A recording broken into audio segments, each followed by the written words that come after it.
आप सभी को सुंदर शरद पूर्णिमा की बहुत बहुत बधाई हो। बाबा विश्वनाथ की कृपा आप पर सदा बनी रहे। आ गया शरद पूर्णिमा की रात्रि। बड़े से बड़ी बीमारियां, बड़े से बड़े रोग, बड़े से बड़े बड़े कष्ट इस शरद पूर्णिमा की रात्रि को छूट जाते हैं। दमे की बीमारी, श्वास की बीमारी, अनिद्रा की बीमारी, रात्रि को जगना, ये सारी बीमारियां शरद पूर्णिमा की रात्रि को अगर व्यक्ति अपने जीवन को सुखमय बनाए, अपने जीवन को आनंदमय बनाए तो सब छूट सकते हैं। शरद पूर्णिमा की रात्रि को पीपल के पत्ते 5 लेकर उसके ऊपर खीर डालकर रात्रि को खा लेने से महाराज दमे की बीमारी, श्वास की बीमारी रुक जाती है। वो बीमारी बढ़ती नहीं है, उससे कष्ट नहीं होता। जिन बच्चों के नेत्र कमजोर होते हैं, रोशनी कमजोर होती है, शरद पूर्णिमा के दिन रात्रि को 12 बजे भगवान चंद्रदेव का दर्शन कराइए। 5 से 7 मिनट तक नयन मिलाएं चंद्रदेव के साथ और बाद में एक पीपल के पत्ते पर खीर जो चंद्र के नीचे रखी हुई है उसी खीर को चटा दीजिए। फिर चंद्र का दर्शन कराओ, फिर खीर को चटा दीजिए। महाराज नयन की ज्योति बढ़ती है। नींद नहीं आती तो निंद्रा देवी प्रवेश करती है, निंद्रा अच्छी आती है, आनंदित होता है। महाराज जिस व्यक्ति के शरीर में गांठ पड़ जाती हो, शरीर काला पड़ जाता हो, चट्टे पड़ जाते हो या दांत खाज खुजली हो जाता हो, उसके लिए भी शरद पूर्णिमा की रात्रि को 12 बजे महाराज भगवान चंद्रदेव के लिए 21 दिए जलाए जाते हैं। उस 21 दिए की कालोच एक थाली में इकट्ठी करी जाती है। कालोच को इकट्ठी कर कर शरीर में गाय के घी के साथ में जहां जहां जगह पर चट्टे हैं, गांठ है, वहां लगाया जाता है। उसको 5 या 7 दिन लगाइए। उसके बाद में रोज प्रतिदिन लगाने के आधे घंटे बाद स्नान कर लीजिए, आराम लगना प्रारंभ हो जाता है। आज शरद पूर्णिमा की रात्रि से लेकर कार्तिक पूर्णिमा की रात्रि के बीच में जो दामोदर भगवान का, कृष्ण का, शिव का मंगल आनंद करेगा, अभिषेक करेगा, पूजन करेगा, स्मरण करेगा, उसके सारे दुख दरिद्र दूर हो जाएंगे। रात्रि को आप बड़े प्रेम से खीर बनाओ, चंद्रदेव की साक्षी में रखो, भोग लगाओ भगवान श्री हरि को। बन सके अगर लक्ष्मी की कमी है, लक्ष्मी नहीं आ रही है, व्यापार नहीं चल रहा है, तकलीफ बहुत ज्यादा है, घर में कष्ट है, कर्जा ज्यादा है, तो एक तांबे के कलश के ऊपर, तांबे के कलश में पानी भरना, कटोरी रखना, उस पर लक्ष्मी जी की मूर्ति रखना। लक्ष्मी जी की मूर्ति नहीं हो तो चांदी का सिक्का रखना। उसके सम्मुख में आप 31 दीपक घी के लंबी बाती के जला देना। महाराज एक एक कमल गट्टा उस 31 दिए के अंदर डाल देना और लक्ष्मी जी का पूजन करना, लक्ष्मी जी का स्मरण करना, खीर का भोग लगाना, पान के पत्ते पर खीर रखना, 5 पत्ते पर खीर का भोग लगाना और माता लक्ष्मी से विनती करना। सुबेरे 4 बजे तक वो रखे रहने देना, सुबह 4 बजे वो उठाना, लक्ष्मी को वापिस तिजोरी में या सिक्का हो तो उसको अलमारी में रख देना। जो खीर बनी है वो प्रसाद के रूप में सुबह 8 बजे, 10 बजे, 9 बजे जब खाना हो प्रेम से खाना। माता जो दिए लगाए हैं वो ठंडे हो गए होंगे, उनको रखे रहने देना, बाद में काम आते रहेंगे, या दिए विसर्जन करना हो तो आपकी मर्जी है। पर वो मिट्टी के दिए लगेंगे, आटे के दिए नहीं लगेंगे, मिट्टी के दीप लगाना है आपको। 31 घी के दिए लगाना है। लक्ष्मी जी का पूजन करो, कंकु, चावल, हल्दी, मोली से, सब तरह से। शरद पूर्णिमा की रात्रि को सुख मिलेगा, आनंद मिलेगा, लक्ष्मी की वृद्धि होगी, कार्य सिद्धि होगी। दूसरा क्रम, अगर कार्तिक पूर्णिमा हो, शरद पूर्णिमा हो, ये दोनों पूर्णिमा पर शरद पूर्णिमा के दिन आप शाम को प्रदोष काल के समय 4:30 बजे से 6 बजे के बीच में 1 लोटा पानी, उसमें 5 बेलपत्र रखकर, एक कमलगट्टा डालकर भगवान चंद्रेश्वर महादेव के नाम से भगवान शंकर को चढ़ा दीजिए। आपकी जो कामना हो वो कामना कर कर चढ़ाएं, विनती करें चंद्रेश्वर महादेव को और निवेदन करें कि हमारा ये कार्य सफल हो।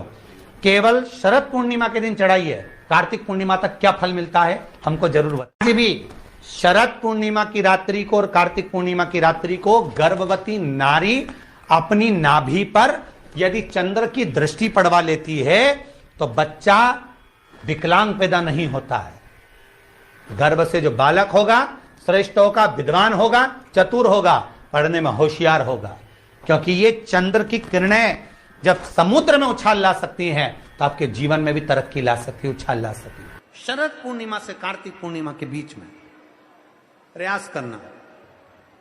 दुकान नहीं चल रही हो, व्यापार नहीं हो रहा हो, तकलीफें बहुत ज्यादा हो, घर में क्लेश जाता हो, अशांति ज्यादा हो, पैसे नहीं आ रहे हो, 1 रुपया कमा रहे 100 रुपये खर्च हो रहा, बहुत टेंशन है, तो शरद पूर्णिमा से कार्तिक पूर्णिमा तक एक हल्दी और कुंकू ये थोड़ा सा मंदिर में लेकर जाइए। हल्दी और कुंकू जरा जरा सा ले जाओ, अशोक सुंदरी वाली जगह पर पहले शंकर जी पे जल चढ़ा दो, अशोक सुंदरी वाली जगह पे जल चढ़ा दो, और वह हल्दी और कुंकू की एक एक बिंदी अशोक सुंदरी वाली जगह पर अपनी कामना कर कर लगा कर आओ। उसी में से वो हाथ जो तुम्हारा गीला है कंकु हल्दी का, वही हाथ लाओ, घर में प्रवेश करते समय अपनी देहली पर थोड़ा सा लगा दीजिए।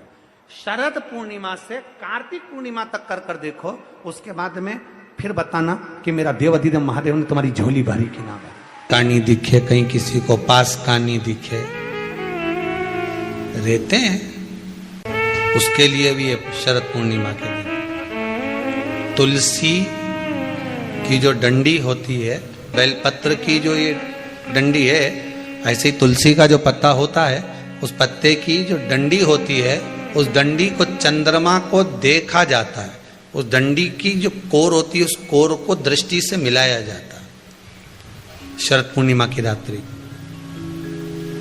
ठीक 12 बजे आप चंद्रमा की, जैसे चंद्रमा का भाग, उस चंद्रमा के भाग को आप उस डंडी के भाग से निहारने का प्रयास करिए।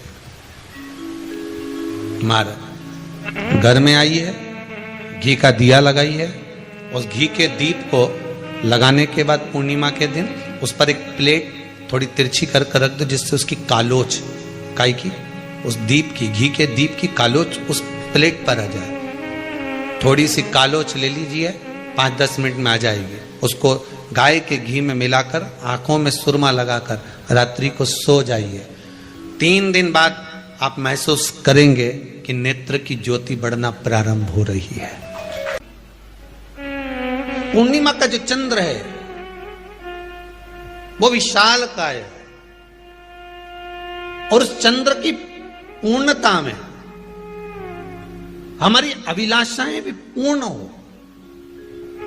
अब पूर्णिमा के व्रत में आपने कई बार किताब पढ़ी होगी पूर्णिमा की, या आपने व्रत किया होगा, या पूर्णिमा का व्रत आप धारण करे होगे, तो उसमें पूजन कौन से भगवान की होती? पूर्णिमा के व्रत में केले के खंभ लगाकर पूर्णिमा का जो उद्यापन होता है, पूर्णिमा की जो पूजन होती है, उस पूजन में शंकर और पार्वती की पूजन की जाती है।